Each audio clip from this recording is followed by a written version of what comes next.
Halo teman-teman, jumpa lagi.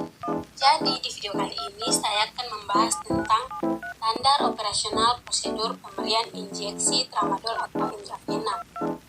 Jadi sebelum kita masuk pada pembahasannya, saya akan perkenalkan dulu. Nama saya Ludia Merian Masdikit dengan NPM 12114201200126. Fakultas Kesehatan, Program Studi Keperawatan, saya menempuh ilmu di Universitas Kristen Indonesia Maluku. Jadi teman-teman, sebelum kita masuk dalam prosedurnya, saya akan menjelaskan dulu tentang injeksi tramadol atau intravena. Jadi teman-teman, tramadol adalah obat untuk meredakan nyeri sedang hingga berat, seperti nyeri pasca operasi. Obat ini tidak ditujukan untuk digunakan terus-menerus dan bukan untuk meredakan nyeri ringan. Obat ini hanya boleh digunakan sesuai dengan resep dokter. Tramadol juga termasuk dalam golongan opioid. Obat ini bekerja di sistem saraf pusat dengan menghambat pengantaran sinyal rasa nyeri. Cara kerja ini akan mempengaruhi respon tubuh terhadap rasa sakit. Selain dalam bentuk sediaan tunggal, tramadol bisa dikombinasikan dengan paracetamol. Yang berikut, saya akan menjelaskan tentang prosedur pemberian injeksi tramadol atau intravena, yang dimana terdapat pengkajian. Pengkajian yang pertama menyampaikan salam kepada keluarga, mengucapkan selamat pagi ibu, selamat pagi bapak dengan sopan dan ramah. Kita harus menunjukkan senyum keramahan. Kedua, melakukan pengkajian kondisi pasien untuk usia tingkat nyeri.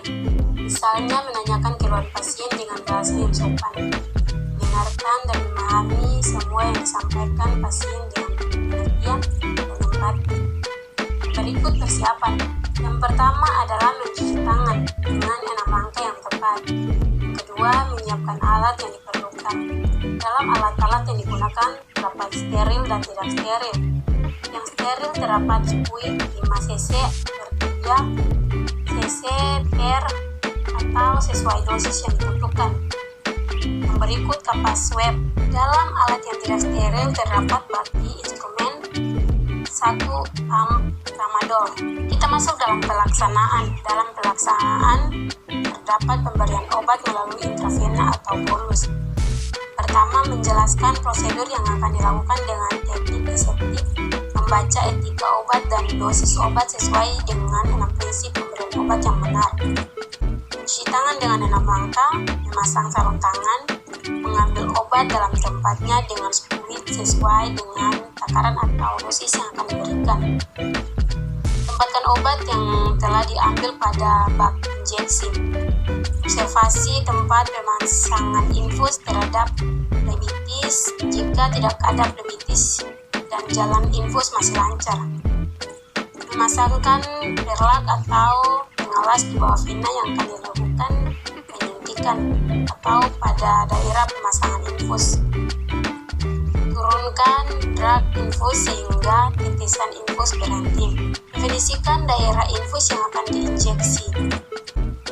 Lakukan penusukan dengan lubang jarum menghadap di atas pada tempat injeksi pada infus set. Menyemprotkan obat sehingga habis dengan pelan-pelan. Setelah obat habis, tarik spuit dan definisikan daerah tempat injeksi pada infus set dengan kapas alkohol. Lakukan spuit yang telah digunakan di dalam bangkok.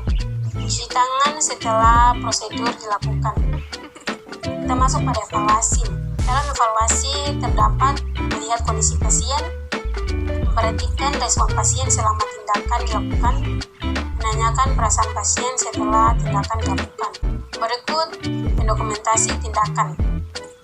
Yang pertama, mencatat semua tindakan yang dilakukan dan respon klien selama tindakan dan kondisi setelah tindakan.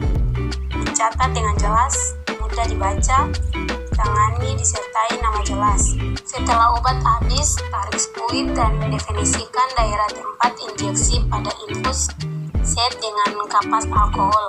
Masukkan spuit yang telah digunakan ke dalam bengkok. Mencuci tangan setelah prosedur sudah dilakukan. Kita masuk pada evaluasi.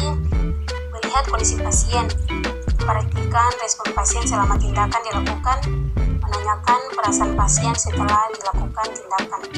Yang berikut kita masuk pada pendokumentasikan tindakan. Yang pertama, mencatat semua tindakan yang dilakukan dan respon klien selama tindakan dan kondisi setelah tindakan. Baca dengan jelas, mudah dibaca, tanda tangani disertai nama jelas, tulisan yang salah tidak dihapus tetapi dicoret dengan disertai paraf. Catatan dibuat dengan menggunakan PowerPoint. Sekian dari saya, semoga membantu. Terima kasih.